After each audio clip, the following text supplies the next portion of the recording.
Buenas tardes, amigos de Comercio Exterior. Les habla Alejandro Veano de Usaga Logística. El día de hoy vamos a platicar un poco de lo que son las revisiones electrónicas en materia de comercio exterior.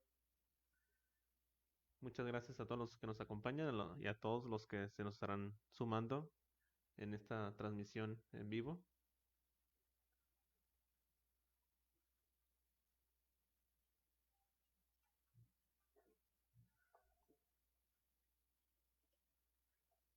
Ok, les comentaba, vamos a hablar de un tema muy importante que quizás en un futuro muy próximo empiece a tomar mucha relevancia,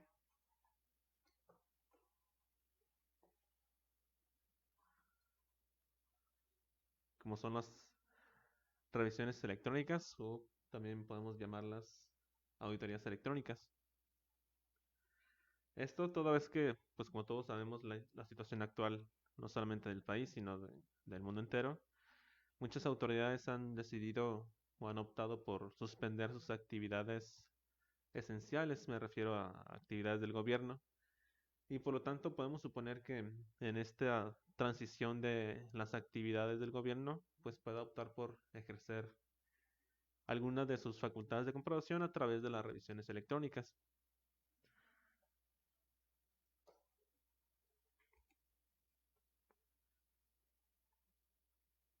Vamos a empezar hablando en un primer punto, que es la revisión electrónica.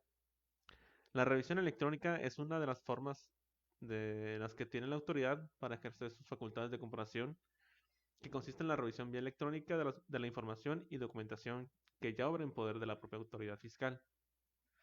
Esto es, no hay necesidad de que la propia autoridad requiera un contribuyente para iniciar con el procedimiento de fiscalización, sino que esta facultad de comprobación, como ya lo estaremos viendo más adelante, inicia desde antes que el contribuyente tenga conocimiento del ejercicio de facultades de comprobación. Es una de las principales características que distinguen a la revisión electrónica. Esta tiene como objeto verificar el cumplimiento de las obligaciones fiscales y aduaneras de los contribuyentes, responsables ordinarios o terceros con ellos relacionados, analizando la información y documentación que obra en los sistemas de la propia autoridad sobre uno o varios conceptos o contribuciones. Como bien sabemos, las empresas maquilas, que tengan programa IMEX y todos aquellos importadores que les hagan llegar su data stage comprenderán que toda la información de sus operaciones de comercio exterior se manda a una base de datos de la autoridad, en base a la cual la propia autoridad puede ejercer sus facultades de comprobación y sobre las cuales tiene un nivel muy detallado de sus operaciones y de las características de cada una de ellas.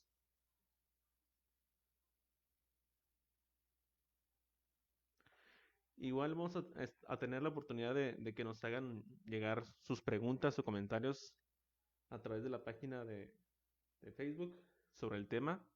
Las estaremos intentando contestar cada una de ellas, si gustan irlas haciendo. Y nos seguiremos deteniendo en cada una de ellas. Muy bien. El origen de la revisión electrónica. Quizás muchos recuerden que anteriormente las autoridades invitaban a los contribuyentes a realizar ya sea una declaración de contribuciones no hecha, incluso perdón, a registrarse a aquellos personas que hubieran tenido actividades y no estuvieran debidamente registrados en el Registro Federal de Contribuyentes. Entonces, esta necesidad de que la autoridad tiene de fiscalizar en una forma más efectiva y eficaz y llevar a cabo una recaudación más activa. A ello mismo nos referimos con aquellos antecedentes que pudiéramos considerar dentro de la propia facultad de la autoridad. Uno de ellos que es muy claro son las cartas de invitación. Estas cartas de invitación ya se han venido haciendo por parte de la autoridad con muchos años anteriores, a través de los cuales la autoridad fiscal invitaba a los contribuyentes o en su caso a personas no registradas a cumplir con sus obligaciones fiscales. Como vemos en este ejemplo, la propia autoridad puede, ya sea en materia de impuestos internos o en materia de comercio exterior, invitar a los contribuyentes a que realicen o presenten alguna declaración, sin que ello derive en una propia facultad de comprobación. Es decir, la carta de invitación no implica el ejercicio de facultad de comprobación. No hay un procedimiento a través del cual el contribuyente se vea sujeto a una resolución, a una multa. Es simplemente una invitación al propio contribuyente, como lo indica su nombre de la carta de invitación. Este es otro formato que podemos ver o que pueden ver ustedes de una carta de invitación. En este se está invitando al contribuyente a presentar una declaración anual. Estas actividades de la autoridad, como ya lo comentábamos, no es propiamente un ejercicio de facultades, pero esta revisión o este análisis que hace la autoridad de su base de datos lo hace a través de forma electrónica, es decir, la base de datos con la que cuenta la propia autoridad. No es necesario que el contribuyente o cualquier persona presente algún tipo de información para que la autoridad detecte alguna inconsistencia o omisión o falta de pago de algún tributo. Este que podemos ver aquí es otro tipo de cartas de invitación.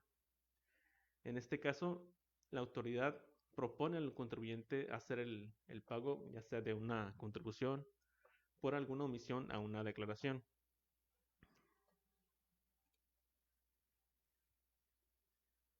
El marco normativo. El artículo 42, fracción novena del Código Fiscal de la Federación establece la facultad de la autoridad para realizar las revisiones electrónicas. Esta se encuentra detallada específicamente en el artículo 53b, donde nos establecen las reglas para realizar las revisiones electrónicas. Es solamente un artículo en el cual se establece todo el procedimiento de la revisión electrónica y que ustedes pueden checar en el Código Fiscal de la Federación. Es muy sencillo el procedimiento y es solamente, como lo comentábamos, un solo artículo. Ahora bien, una de las preguntas que tienen los contribuyentes, que tienen las empresas, es cómo se realiza la selección de estos contribuyentes, a quién se le va a practicar, cómo decide la autoridad a quién va a ejercer estas facultades de comprobación, las revisiones electrónicas.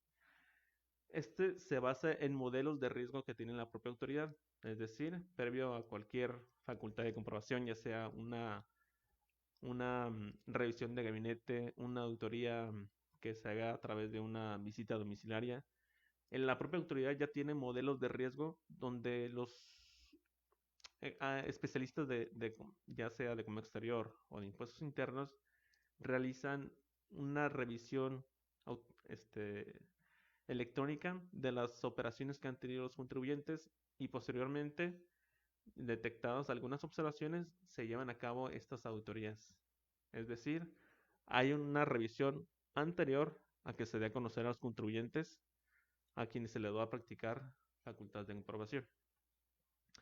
Ahora bien, tenemos instrumentos de fiscalización electrónica que se han venido adhiriendo a las facultades de la autoridad.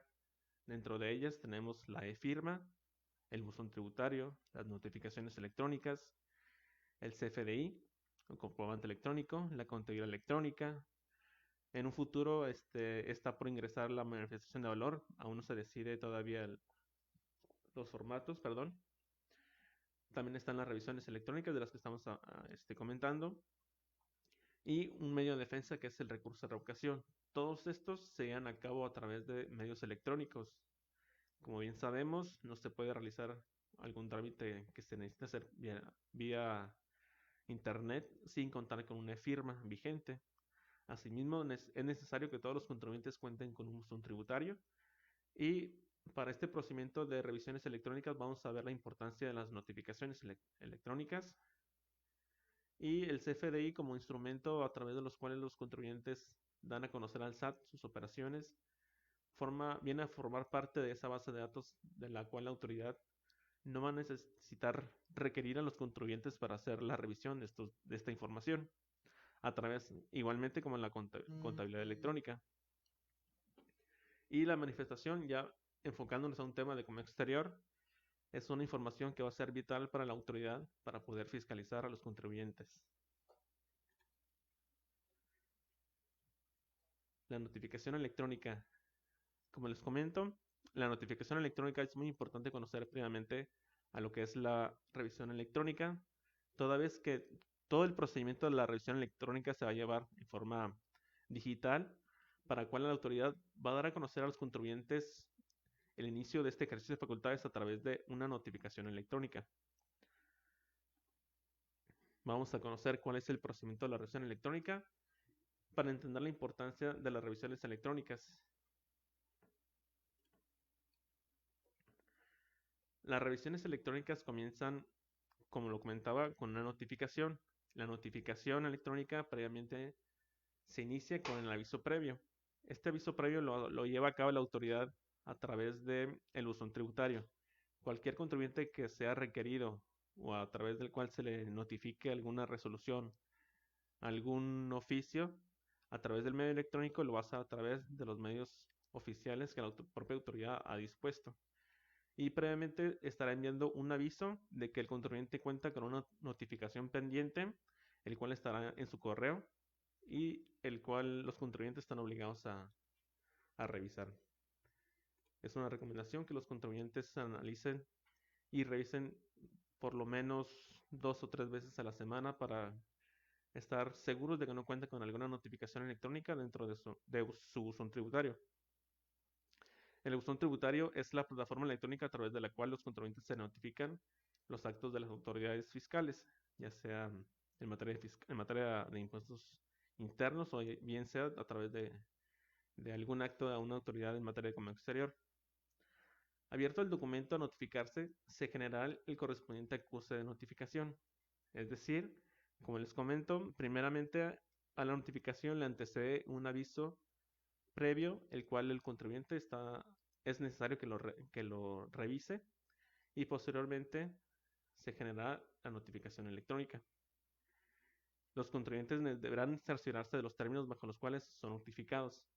¿Por qué es importante esto? Porque es necesario que los contribuyentes sepan qué se les está dando a conocer. Porque dentro de la notificación electrónica únicamente se va a dar a conocer el propio documento de la notificación, no así el documento a notificarse.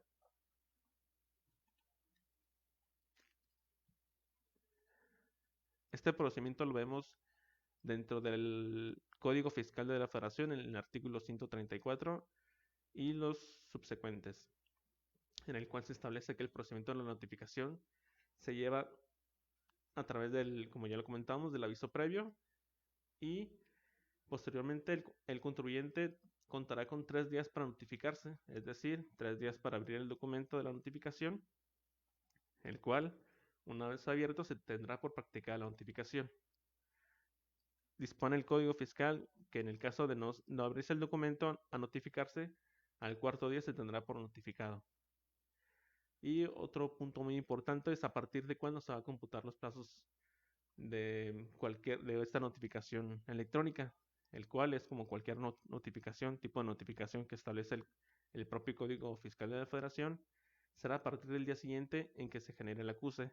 Es decir, si nosotros recibimos una notificación y hacemos uso de esos 3 días para abrir el documento en el día 2, el día 2 que se genera el acuse, al día siguiente se tendrá por notificado y al día siguiente de generar el acuse se conmutarán los días. Ahora bien, lo comentábamos, es necesario conocer la forma en que se está practicando una notificación electrónica, toda vez que la ley aduanera también dispone a su vez un procedimiento para recibir notificaciones electrónicas, el cual difiere del dispuesto en el Código Fiscal de la Federación. En el caso de la ley aduanera, se establece que 5 personas podrán recibir las notificaciones, a diferencia del Código Fiscal, que establece solamente 3. A diferencia también del propio Código Fiscal, la ley aduanera establece 5 días para abrir el documento a notificarse. Igualmente, el Código establece 3 días solamente. El cómputo de los días se realiza a partir, del día siguiente en que se genera el acuse. Y aquí, a diferencia muy importante de la notificación electrónica del Código Fiscal, es que cuando no se atienda la notificación electrónica, esta se practicará por estrados. Es decir, como el procedimiento de notificación electrónica, perdón, la notificación por estrados, se lleva por 15 días la publicación dentro de la página del SAT. Hay una gran diferencia con notificación de la ley aduanera, toda vez que esta, en lugar de remitirse a tener por notificado al contribuyente, esta se practicará a través de una notificación por estrados, con horarios de recepción de documentos entre las 7 y 18 horas del centro. Ok, ya teniendo como conocimiento cómo se practica una notificación, tenemos que el procedimiento de la revisión electrónica inicia con la revisión electrónica, como ya comentábamos, con ese análisis de riesgo que hace la autoridad. Posteriormente, procede a realizar el aviso de la notificación mediante el aviso previo y posteriormente la notificación electrónica con el documento que consta de la notificación y el documento a notificarse, que es la resolución o requerimiento. En este caso estamos hablando de la resolución previa o el oficio preliquidatorio. En este requerimiento la autoridad requiere al contribuyente para que en el plazo de 15 días proceda a dar contestación. Aquí las opciones del contribuyente son tres. Tienen la opción de no atender el requerimiento, que sería quizás la más ilógica, pero también tienen la opción de contestar el requerimiento dentro de esos 15 días y también cuenta con la opción de aceptar las observaciones. En este caso, en el aceptar las observaciones estarían tomando como ciertas las observaciones que está haciendo la autoridad respecto de la revisión electrónica.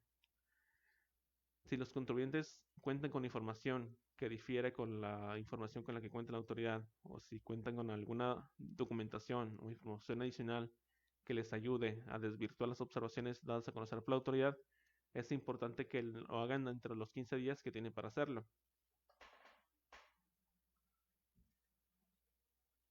Ok, el primer escenario que tienen los contribuyentes de no atender el requerimiento, nos dice el Código Fiscal que vencido el plazo para presentar los documentos o información para intentar desvirtuar las irregularidades, no teniendo el requerimiento, la autoridad procederá a la emisión y notificación de la resolución.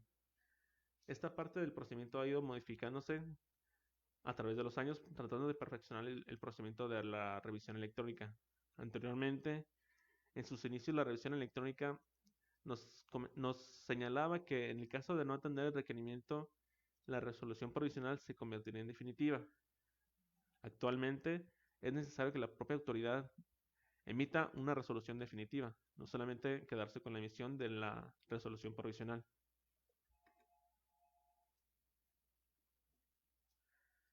La siguiente opción del contribuyente es allanarse las observaciones, esto es aceptar cualquier observación detectada por la autoridad, en la cual los contribuyentes contarán con la opción de aceptar las seguridades dadas a conocer y apegarse a los beneficios ofrecidos. En este caso, es la reducción a un 20% de las contribuciones emitidas en relación a la multa equivalente. Esta opción deberá optarse por los contribuyentes, deberá manifestarse a la autoridad fiscalizadora dentro del plazo de los 15 días hábiles concedidos en la resolución provisional. Es decir, no sirve de mucho allanarse las observaciones de la autoridad si no se manifiesta la propia autoridad que se decide o se opta por esta opción. Es decir, si el contribuyente decide allanarse las opciones, tiene que darle a conocer a la autoridad dentro del plazo de los 15 días que tiene para manifestarle su conformidad con lo observado por la propia autoridad. La opción 3 que tienen los contribuyentes es la presentación de pruebas, que quizás sea la más conveniente, dependiendo de la situación de cada uno de los contribuyentes, es la presentación de pruebas. Estas tienen que llevar a cabo dentro del mismo periodo de 15 días que tienen los contribuyentes que se les otorga en la resolución provisional, contados a partir del día siguiente en que surte efecto la notificación de esta resolución.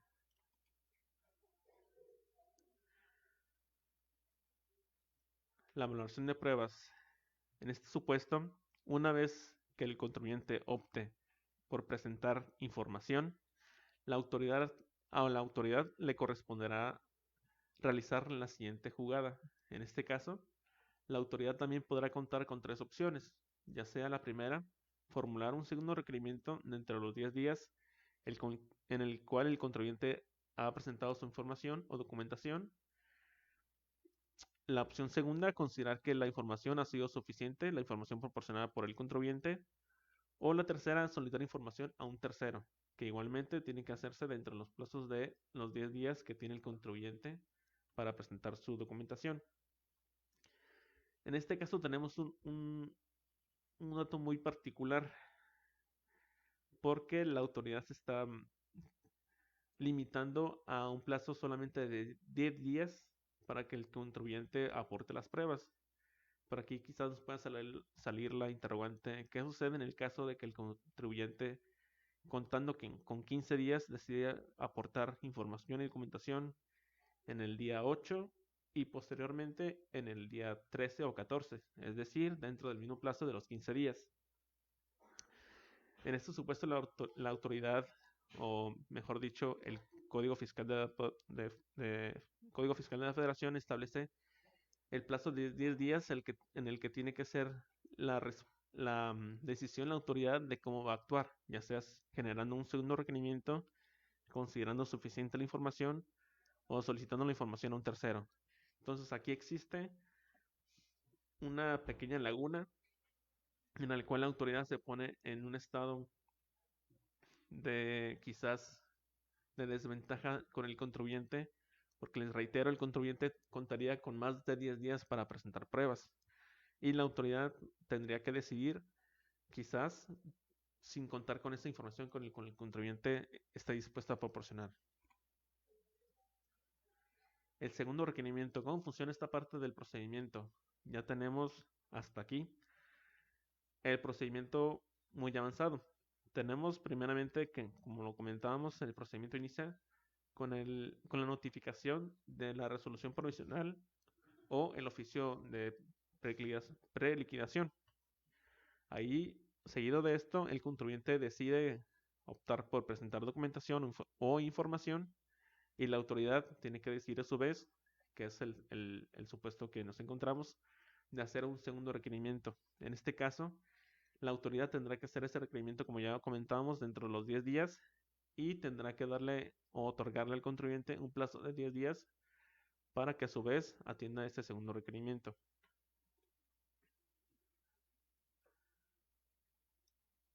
Solicitud de información a un tercero. Este procedimiento alterno quizás sea un poco más complejo para la autoridad y para el contribuyente, dado a que la autoridad podría optar por solicitar información a un tercero, lo cual daría origen al siguiente procedimiento. Una vez que la autoridad decida hacer la solicitud de información a un tercero, dentro del plazo de los 10 días siguientes a que el contribuyente ha dado la información, la autoridad tendrá que hacer del conocimiento al contribuyente que hará una solicitud de información a un tercero dentro de los 10 días siguientes a aquel en que la autoridad vaya a notificar dicha solicitud de información. En este caso, el tercero también contará con un plazo de 10 días para responder a la autoridad. Es decir, si la autoridad decide optar por hacer una solicitud o un requerimiento a un tercero, tendrá que hacer primeramente del conocimiento al contribuyente que se está siendo fiscalizado, otorgándole 10 días al tercero que se le estaría solicitando información. Y una vez que el tercero, que a su vez cuenta con 10 días para responder a la autoridad, proporciona la información que le fue requerida, esta misma tendrá que dársela a conocer al contribuyente, el cual contará con un plazo de 10 días también para manifestar lo que a su derecho convenga.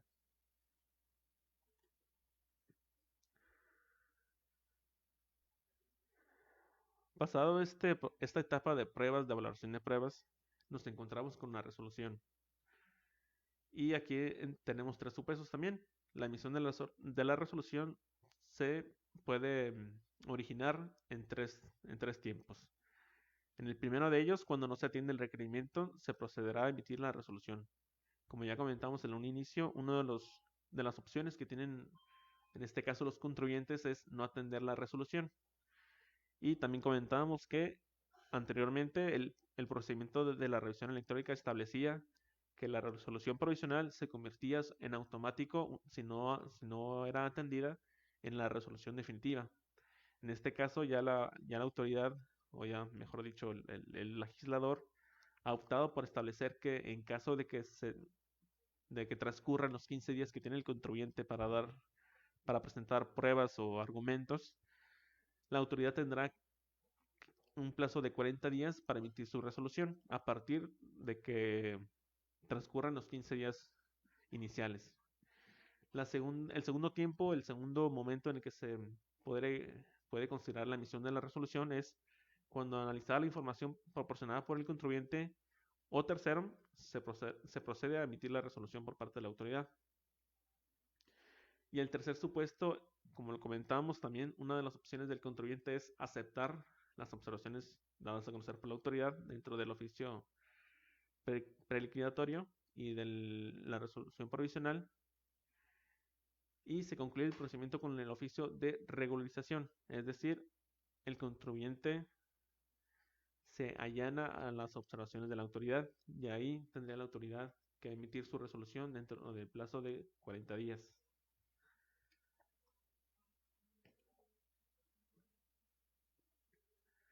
El plazo de la emisión de resolución.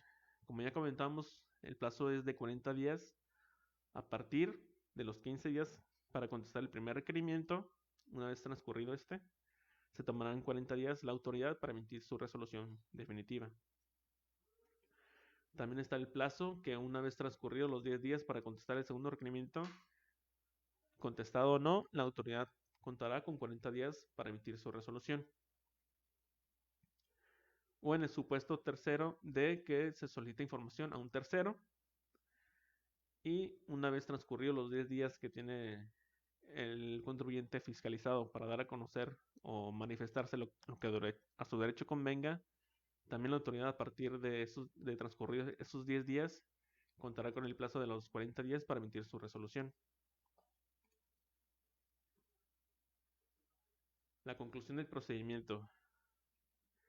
El procedimiento, como ya lo comentamos, es muy sencillo, viene en un solo artículo, los pasos son muy sencillos, muy simples, y en este caso nos dice el Código Fiscal de la Federación que el plazo máximo es de 6 meses para concluir la revisión electrónica a partir de la notificación de la resolución provisional, y nos habla de una excepción en el caso de que se esté realizando una revisión electrónica en materia de comercio exterior, no podrá exceder el plazo de 2 años.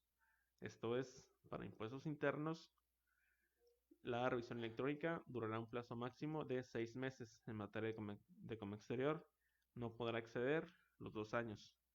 Caso contrario de las revisiones de gabinete o las visitas domiciliares, donde el procedimiento dura solamente un año.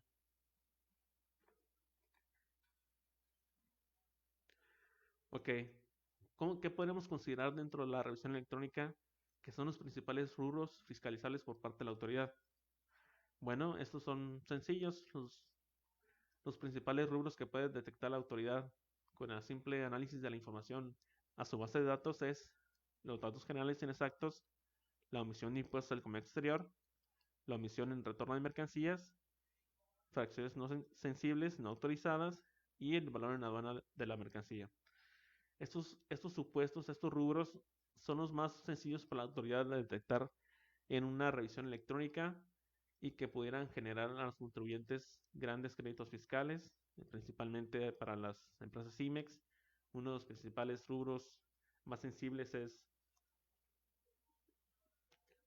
es la omisión en retorno de mercancías y que es muy fácil de detectar por la autoridad. Y consecuentemente la omisión de impuestos al comercio exterior. Pero también no deben descartar los contribuyentes que un dato muy sensible también es el valor en aduana y que también es muy fácil de detectar por la autoridad. Las características distintivas de las revisiones electrónicas. Como ya comentábamos al inicio, Las revisiones electrónicas tienen características muy especiales en relación a otras facultades de comprobación, como son la revisión de gabinete o las visitas domiciliarias. El primero de ellos, quizás el más importante, sea la interacción del contribuyente con la autoridad, que esta se va a dar a través de vía electrónica, ¿no?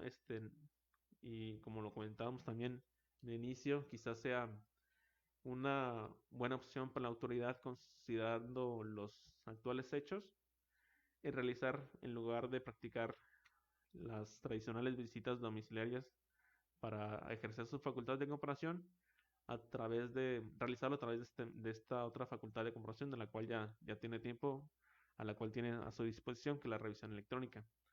Simplemente atendiendo a una notificación vía electrónica, vía buzón tributario al contribuyente, se le puede hacer llegar una revisión muy rápida que puede hacer la autoridad en base a la gran cantidad de información que tiene en su base de datos y más en materia de comercio exterior.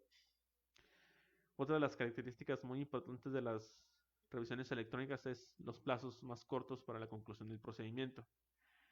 Como comentábamos, a diferencia de las otras facultades de comprobación que duran aproximadamente un año, por lo general la autoridad suele tomarse todo ese periodo que tiene para ejercer su facultad de comprobación a efecto de realizarla lo más exacta posible. En este caso, o en este caso, el propio Código Fiscal de la Federación establece plazos muy cortos y estarían, quizás, si recuerdan, mencionábamos mucho el plazo de 10 días para contestar, ya sea por parte del contribuyente, de un tercero o de la propia autoridad. En este caso, esos plazos se ven muy cortos para quizás establecer una estrategia de defensa, para quizás establecer si se tienen las observaciones que en su caso la autoridad pudiese llegar a detectar. Entonces es muy importante tomar en cuenta esta característica distintiva de las auditorías electrónicas, considerar que son plazos muy cortos para establecer quizás medios de defensa o para quizás reunir o recabar toda la información necesaria con la que se cuente para poder desvirtuar las observaciones. Y tomando en cuenta que solamente se tiene un plazo de 15 días. Ahora bien, es muy importante el siguiente punto, que la revisión electrónica no contempla la ampliación de plazos, lo que quizás lleva a los contribuyentes a optar por regularizar o allanarse las observaciones que le da a conocer en un debido momento a la autoridad. Y es algo de lo que quizás pudiera presumir la autoridad, ¿no? Que uno de los principales resultados que ha dado la revisión electrónica es el hecho de que muchos contribuyentes o la mayoría de ellos que han sido fiscalizados a través de esta facultad de comprobación han optado por regularizar su situación fiscal. Es decir, la mayoría se ha allanado ante las observaciones de la autoridad. Quiero pensar en este caso, que es dado a los cortos plazos que tiene este procedimiento para poder responder o hacer frente a quizás observaciones que pudieran generar una gran cantidad en cuanto a un crédito fiscal, créditos millonarios, por observaciones que quizás de muchas operaciones, hablando del tema de comercio exterior, podríamos poner el ejemplo de 5 años fiscalizados, de miles de operaciones de comercio exterior, a las cuales se les ha detectado alguna observación, puede ser un dato inexacto. Podemos poner un ejemplo de 1000 operaciones por un ejercicio, haciendo la cuenta de la multiplicación de estas observaciones del dato inexacto por 5 ejercicios, podría llegar a ser créditos fiscales muy cuantiosos que quizá los contribuyentes no estén en la posibilidad de, de debatirlos o quizás controvertirlos o recabar la información de todas esas operaciones para poder acreditar a la autoridad que no se ha recaído en alguna observación. Entonces, esos 3 puntos que estamos haciendo mención, el hecho de que no haya una interacción con el auditor, con la persona que se está revisando la información, el hecho de que existan cortos muy cortos y muy precisos para cada una de las partes, y el hecho de no tener o no contar con la posibilidad de ampliar o de solicitar una ampliación de la autoridad para presentar ya sea la información, documentación o quizás algún otro dato que pudiera generar en ellos una especie de defensa, ¿no? Entonces vamos a ver más adelante también precisamente los medios de defensa con los que puede contar un contribuyente que está siendo auditado en forma electrónica. En un principio tenemos las pruebas y argumentos. Estos se dan a cabo dentro del propio procedimiento de fiscalización. Todos los procedimientos de fiscalización con los que cuenta la autoridad deben de contar con esta etapa de pruebas y argumentos, ya sea una revisión electrónica, ya sea una revisión de gabinete, una visita domiciliaria o hasta un PAMA, ¿no? Dentro de cada procedimiento de la autoridad debe existir una etapa de probatoria, donde se le permite al contribuyente presentar aquellos documentos o información que le permita desvirtuar las observaciones dadas a conocer por la autoridad. Y en este caso, pues ya lo revisábamos dentro del procedimiento, son 10 días solamente, 15 días, perdón, en el primer requerimiento, y en el supuesto de que la autoridad considere necesario hacer un segundo, tendrá 10 días adicionales para hacer contestación a un segundo requerimiento, pero solamente a diferencia, bueno, solamente sería dentro de este procedimiento, a diferencia de la este, revisión de gabinete, donde la autoridad, perdón, donde los contribuyentes cuentan con 15 días y la posibilidad de extenderlo perdón, de 20 días y extenderlo por 15 días más, en el supuesto de ser fiscalizados por más de un ejercicio, al igual que en las visitas domiciliarias. También tenemos el acuerdo conclusivo. El acuerdo conclusivo quizás no sea propiamente un medio de defensa, pero sí es una herramienta con la cual cuentan los contribuyentes para hacer frente a este tipo de facultades de comprobación. El acuerdo conclusivo, como igual lo podemos encontrar dentro del propio Código Fiscal de la Federación, le permite a los contribuyentes ingresar el acuerdo conclusivo una vez recibido el oficio de observaciones por parte de la autoridad. En este caso sería la resolución provisional. Y hasta antes de ser notificado por la resolución definitiva, donde los contribuyentes pueden optar por presentar esta solicitud de acuerdo conclusivo ante la Procuraduría de la Defensa del Contribuyente y suspendiendo con ello todos los plazos que tiene la autoridad para la conclusión del procedimiento. Entonces esto le vendría muy bien a los contribuyentes que están siendo fiscalizados el optar por la presentación de un acuerdo conclusivo en donde tienen la posibilidad de presentar pruebas las que a su derecho convengan, pero a su vez quizás incluso optar por la condonación al 100% de las multas que podrían generarse en el procedimiento de fiscalización. Por ello es una herramienta, es un medio de defensa que puede ser muy útil para los contribuyentes que estén siendo o que se encuentren bajo algún procedimiento de fiscalización, incluyendo la revisión electrónica. El recurso de revocación en todas sus modalidades, toda vez que recientemente se hizo la inclusión del recurso de revocación exclusivo de fondo, que viene siendo una versión del recurso de revocación. Como ya lo comentábamos dentro de los instrumentos de fiscalización, también es exclusivamente de forma electrónica. El recurso de revocación quizás no pueda generar en los contribuyentes mucha confianza toda vez que el recurso de revocación se lleva con la propia autoridad fiscalizadora, es decir, con el mismo servicio de administración tributaria. A diferencia quizás del acuerdo conclusivo, del juicio de nulidad, el recurso de revocación se presenta ante las mismas administraciones del SAT, las cuales, una vez recibido el recurso de revocación, podrán en su caso proceder a emitir su resolución, confirmando la resolución de la autoridad que ha sido controvertida, revocándola o revocándola para efectos de que se emita una nueva ante posibles inconsistencias o irregularidades.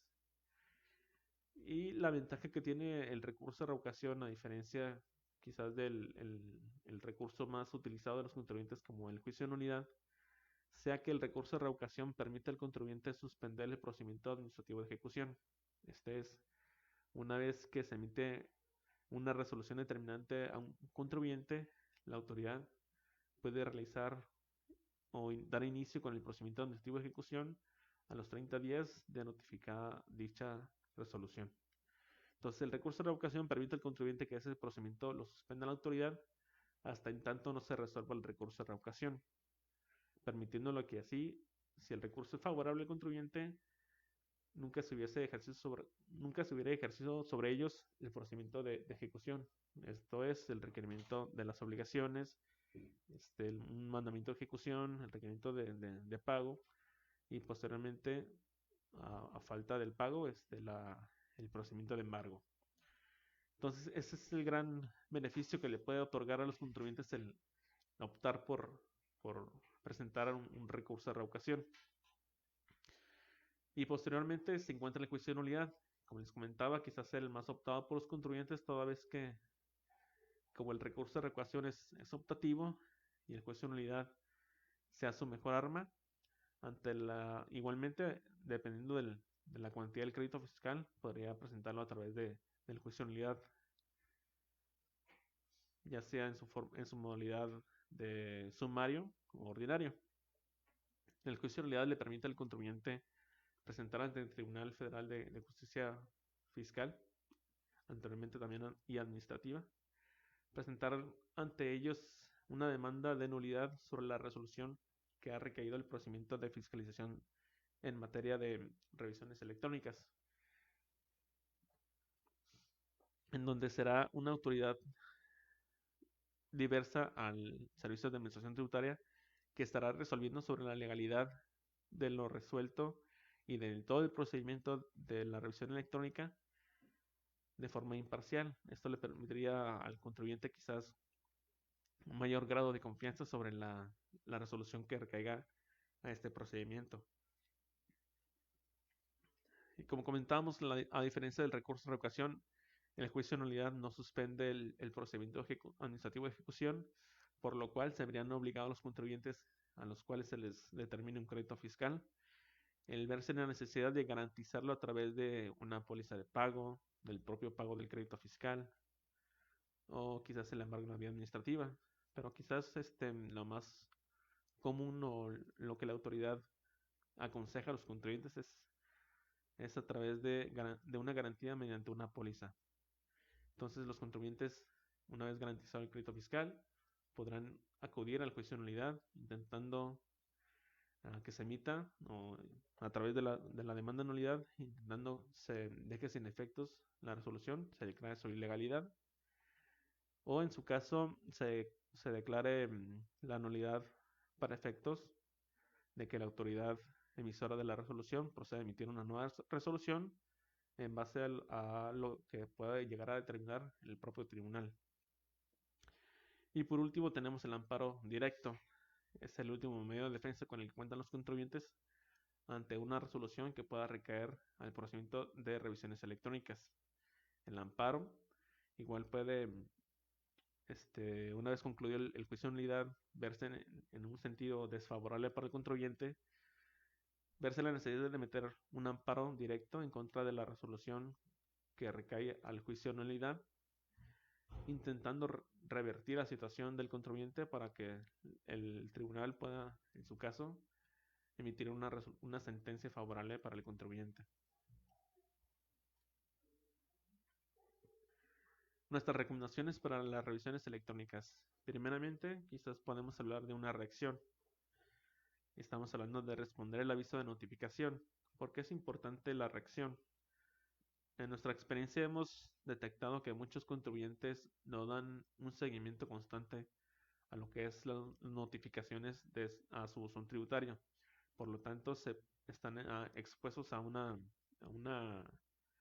gran riesgo de ser objetos de una revisión electrónica y ni siquiera darse por enterados de que están transcurriendo sus plazos para poder desvirtuar las observaciones que pudieran llegar a ser de créditos muy cuantiosos, como ya lo comentábamos. El segundo punto sería la atención. Estamos hablando aquí del personal adecuado para atender una notificación electrónica. Cuando hablamos de atención, hablamos del personal adecuado que permita o que sea suficientemente capaz de identificar la importancia de esa notificación o de ese aviso de notificación para darle el seguimiento adecuado a esa, en este caso, al aviso previo de la notificación electrónica, que en su caso va a recaer en una revisión electrónica. Entonces, debe ser atendida ese aviso previo por un personal que tenga el suficiente conocimiento de poder darle atención a esa notificación. La información. Hablando específicamente de cerciorarse de contar con la información necesaria. Los contribuyentes, como ya comentábamos en el desarrollo del procedimiento, cuentan con muy poco tiempo para poder recabar la información o en su caso documentación para presentar a la autoridad y poder desvirtuar las observaciones. Estamos hablando de un plazo de 10 días, por lo cual los contribuyentes requieren contar con un control adecuado de su información que pudiera ser objeto de fiscalización. Entonces es importante para los contribuyentes contar con esa información. Igual podríamos estar hablando en el caso de una empresa maquiladora, el poder contar quizás con un anexo 24, ¿no? Que cuente con su anexo 24 debidamente actualizado con toda la información necesaria para tener una respuesta adecuada a la autoridad. Por último, tenemos la asistencia, aquí enfocándonos en el contar con el apoyo adecuado para atender un procedimiento de fiscalización. ¿Por qué es importante la asistencia? Porque nosotros entendemos que quizás no todas las empresas puedan contar con una persona que tenga la experiencia y la capacidad de atender un ejercicio de facultad de comparación, o que quizás por experiencia puedan pensar que una revisión electrónica puede ser algo similar a un cualquier requerimiento de la autoridad, o quizás puede equipararse a una revisión de gabinete donde el contribuyente sencillamente está aportando la información a la autoridad y quizás no la ve en algún lapso de tiempo hasta que le llega el oficio de observaciones, o quizás también en una visita domiciliaria donde el contribuyente es visitado por la autoridad y una vez presentada la información quizás no la vea la autoridad hasta dentro de un plazo muy extendido de tiempo donde le esté dando a conocer el último acta parcial, el acta final. Entonces, es necesario contar con la asistencia de un profesional que tenga los conocimientos para poder atender y hacer frente, no solamente para atender el requerimiento de la autoridad, sino para establecer una estrategia adecuada de defensa, ya sea optando por recabar o quizás tener una visión mucho más amplia de cuál sería la mejor vía de una defensa, hablando de los medios de defensa que comentamos hace unos momentos. Quizás el asesor, el asistente, el que tenga la posibilidad de contar con una asistencia profesional en este tema, pueda contar quizás con un mayor margen para poder decidir sobre las opciones que tiene un contribuyente que está siendo fiscalizado. Ya veíamos anteriormente que igual puede optar por no hacer nada, por intentar atender el requerimiento, o en su caso allanarse, que es lo principal que están optando los contribuyentes que están siendo objeto de esta facultad de comprobación. Entonces, quizás el contar con asistencia permite a los contribuyentes analizar si en realidad es la mejor opción el allanarse las observaciones de la autoridad, toda vez que pues, no podemos perder de vista que al igual que la autoridad, al igual que los contribuyentes, la autoridad también se compone de personas que pueden cometer errores y que quizás al momento de realizar el análisis de la información pueden equivocarse y considerar créditos mucho mayores que los que en realidad corresponden a un contribuyente, o quizás no darle una interpretación correcta de alguna información que pueda perjudicar a un contribuyente, y en el caso de que el contribuyente opte por allanarse, pues ya no tendrá la posibilidad de una defensa, ¿no? Entonces, una de las mejores recomendaciones es contar con una asistencia profesional que pueda identificar cómo se encuentra la situación actual de la empresa, ya sea atendiendo el requerimiento o quizás optando por alguna de las opciones de defensa que ya mencionábamos.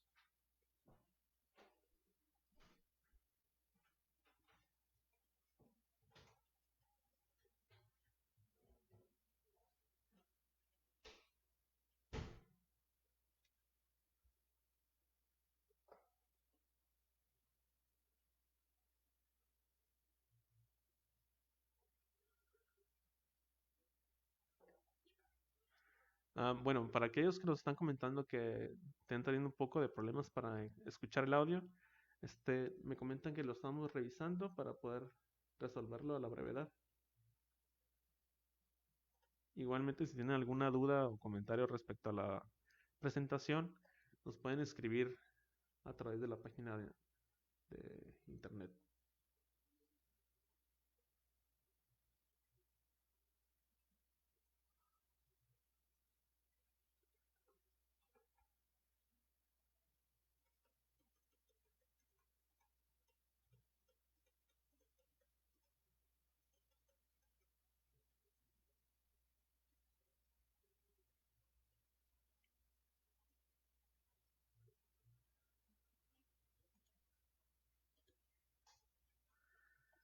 Pues eso ha sido todo por nuestra parte. Esperemos que sirva de apoyo para aquellos que nos están escuchando y que en caso de tener alguna duda o comentario respecto al procedimiento de la revisión electrónica o de las autoridades electrónicas, nos puedan contactar a través de la página de